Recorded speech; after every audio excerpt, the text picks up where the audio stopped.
Hey everyone, welcome to this Series 9 update stream summary. Now, of course, we are just coming off the announcement of Horizon 5's new Hot Wheels expansion coming July 19th, as well as getting a lot more info about the new Forza Motorsport. If you want to see more of that, you can check out our live conversations about it, or of course, head to the new Forza website to read the blog posts there. But let's not forget there is one more season of content before we jump into the Hot Wheels park, and there is a lot of Hot Wheels theming here. So let's jump right in. For overall rewards, 80 points gets us the Twin Mill, and 160 the Ferrari Dino. Our first reward in summer then gets us the 2JZ powered 2JetZ, and a pretty rare pickup at 40 points, the Aventador J. Further into the season, it's a pretty standard fare until we get to the end where you'll see a new monthly Rivals focused around electric vehicles.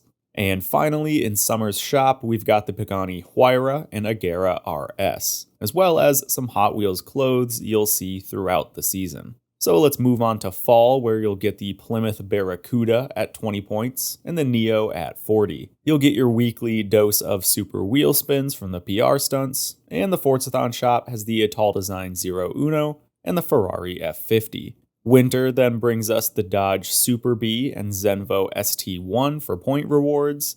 You can get the rare 71 Mustang from the trial as well, and our Winter Forzathon shop gives us the also quite rare Toyota AT37 and the Hennessy Venom GT. And then finally we wrap up in spring with the Hot Wheels Metro at 20 points and Peel Trident coming back for 40. The shop brings us the Gallardo Spider and the Ferrari FXX, one of my Horizon 5 favorites.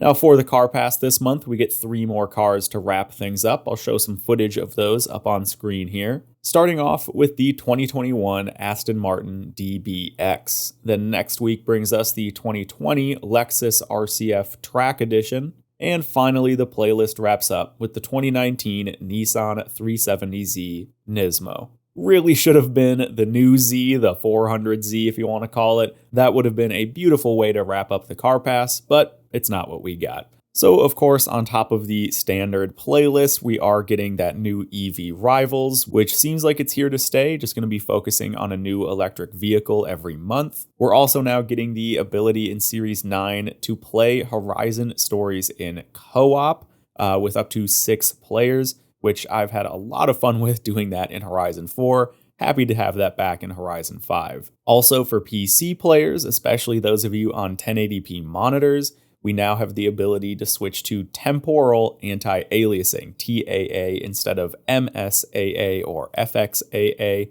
To be honest, I'm actually pretty excited about that, and I'm happy that they're still working on and adding stuff like this. Now, speaking of working on the game, there are some really good bug fixes this month as well. They fixed an issue that prevented full 12-player convoys from launching events. That's going to be huge for a lot of people. They fixed a couple speed zone exploits as well. Funny enough, the accolade, "It just works," was broken, and that is now fixed. The irony is palpable there. Creative Hub rank now increases the way it was originally intended.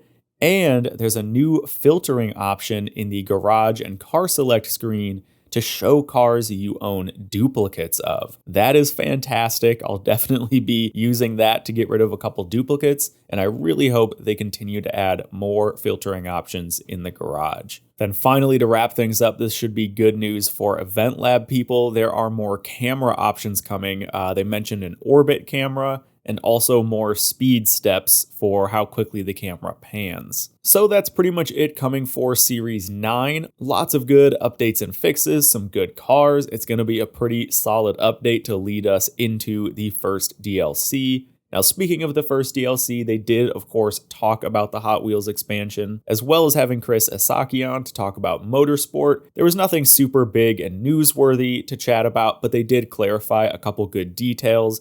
If you're interested in more info on either the DLC or on Motorsport, I do absolutely recommend you just check out those interviews from the official live stream. To just summarize a few things they talked about though, for Motorsport, they clarified the increased physics fidelity, talking about 8 times tire detail, 6 times polling and update rate. They also chatted about a couple new tracks coming to the game. And then for the Hot Wheels DLC, we actually got some interesting little tidbits here, starting with the paint job on the Bad to the Blade. That is actually a unique paint finish that's only on that car. But they're also adding Spectra Flame, which is apparently a popular Hot Wheels color. That's coming on the Baja Bone Shaker, but you will be able to put that on any car. They mentioned that the Hot Wheels campaign, which is the Hot Wheels Academy, will lock you into B class or whatever class you've unlocked in free roam as well, which I think is fantastic. Further improves that sense of leveling up and progression in the expansion. So for me, that's going to be great. And they also mentioned that it's not all just Hot Wheels track. There's plenty of drivable road surface for cross-country races and setting up custom event labs and stuff like that. So again, check out the actual interviews if you want just every little piece of info you can possibly absorb about Motorsport or the Hot Wheels DLC. And with that, I will leave you guys there for another video. Thanks for watching, and I'll see you on the next one.